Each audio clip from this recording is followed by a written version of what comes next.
How long should I infuse for? I've been playing with this for years. I used to think, kind of the longer the better, but then I realized there's a point of diminishing return essentially, and if you go too long, it can really almost affect it, not even like burn or charred taste, but can also kill off some of those cannabinoids. I've found after testing just by myself, like consuming it, giving it to friends, using potency testers, I've found that the 2 hour mark is pretty nice and pretty right, and that's why we recommend it, because anything after that isn't quite necessary in my opinion. That being said, if you're filling up a whole jar, I might go up to 4 hours. But think about this too.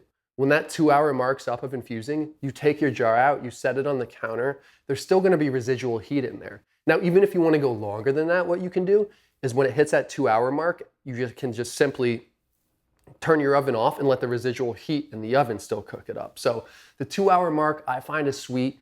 I find it really absorbs all the potency. And again, there's a point of diminishing return. So again, do you though, find out like what works for you. Sometimes I will go a little longer again if I am doing a big batch, but that's kind of my 2 cents there.